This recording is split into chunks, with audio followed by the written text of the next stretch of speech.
Jofra दिनै BTC सरकारनि सायाव मोनसे आस्था फैदों जोंनि मोनसे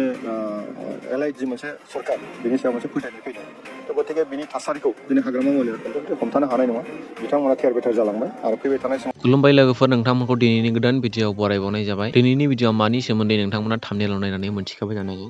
जेब्लानाखि इलेक्शननि टाइम सफैयो अब्लानो मोननैबो पार्टिनि गेजेराव मोनसे दावहाया सोमजियो अरलायनाया सोमजियो बखिलायनाया सोमजियो गादबनो नागिरलायनाया सोमजियो गावसोर राजखान्थिगिरिफोरजोंल' नांलायनानै सोरि थाया बे राजनितिगिरिफोरजों बुंलायनाय खोथाया दिनै पाब्लिकनि गेजेरावबो फैनानै पाब्लिकनि गेजेरावबो दिनै दावराव दावसि गन्डगल गावजों गाव नायनो हाज्लायो बखिलायनाया दिनै जोंनि गेजेरावहाय नुजाफैयो बे बाथ्रा बुंलायनाया जायो खालि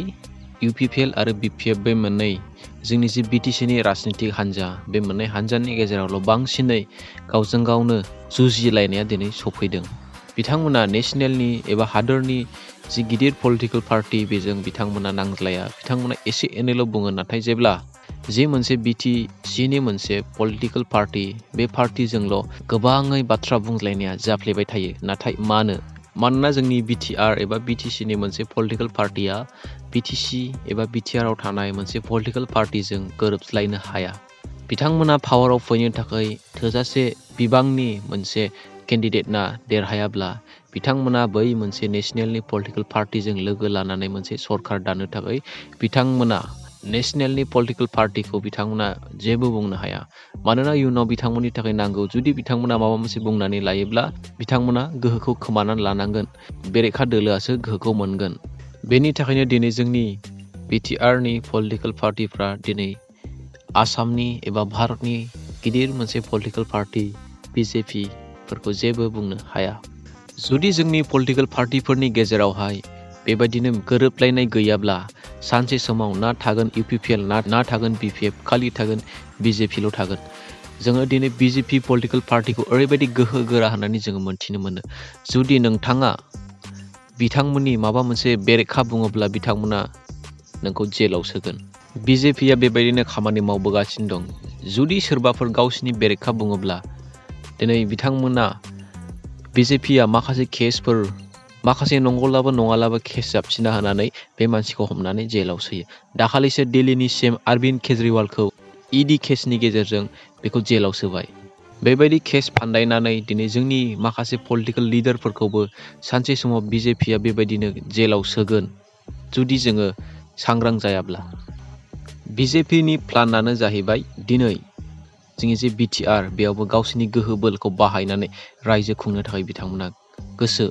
मानोना गासै आसामावनो बिथांमोना रायजो खुंगासिनो दं बे BTRखौ नागारनानै दिनै BTRआवबो दिनै बिथांमोनानो रायजो खुंदों होननानै जों बुंजायो मानोना UPPL आरो BJP बे मोननैजोंसो सरकार दानानैहाय बे जोंनि BTR बेखौ सालायगासिनो दं दिनै खावसे हाबजेनबायानो होनजायो खावसेल'सै बे खावसेखौ बिथांमोना माबा मोनसे खालामनानैब्लाबो सानसे समाव सेनानै लांगोन जुदि जोंनि गेजेराव बेबायदि जायोब्ला जोंनि बर' समाजाव गोबां गोहोम खोख्लैगोन जोंनि बर' समाजा गोबां नाख्रेबजानाय बेबायदि थासारियाव फैफिनगोन जेब्ला बेबायदि जागोन अब्ला जोंनि जे BTRनि माखासे पलिटिकेल पार्टि बे पार्टिया माब्लाबाबो गसंफिननो हानाय नङा जुदि गसंफिननो नागिरोब्ला बे सुबुंनि सायाव माखासे केसफोर जाबसिनानै बेखौ जेलावल' सोगोन जुदि सोरबा माबा मोनसे बेरेखा बुङोब्ला सोमावसारोब्ला बे सुबुंनि गेजेराव मोनसे केस जाबसिनानै जेलाव सोगोन बेनो BJPनि मोनसे खामानि बेबायदि मावनानैनो बिथांमोना गावसिनि गोहोखौ दिन्थिगासिनो दं एबा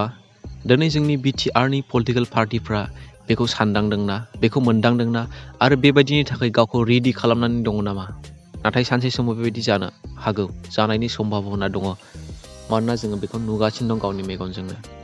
दिनै जोंनि NDBफ्रा मानि थाखाय जेलाव थानांगासिनो दं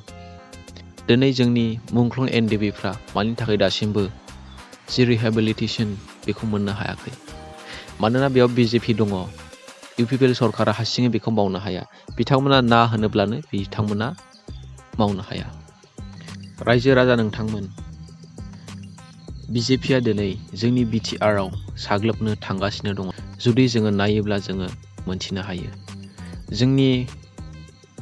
पाब्लिकफ्रा दिनै एसे एनै 1500 मोनब्लानो गावनि भटखौ दिनै BJP दोलोनो होनो थाखाय थियारि बयबो मानोना एसे एनै रांजों दिनै बायजायोब्लानो दिनै एसे एनै रां होयोब्लानो दिनै भट मोननो हायो गासैबो पलिटिकेल पार्टिफ्रानो बेखौ बानायो। BJP दोलोनाव एसेबां फैसा दङदि गासैबो जोंनि बर'फोरनि जि भट आरो BTR आव थानाय गासैबो भट होग्राफोरनि जि भट बेखौ बिथांमोना बायनो हायो गोसो जायोब्ला। एसेनोसै लोगोफोर, दिनैनि थाखाय भिडिअखौ बेयावनो दोनथ'नाय जाबाय। जुदि नोंथांमोना भिडिअखौ मोजां मोनदोंब्ला अन्नानै चेनेलखौ साबस्क्राइब आरो भिडिअखौ लाइक खालामनानै होब्लानो जाबाय। Thank you for वाचिं।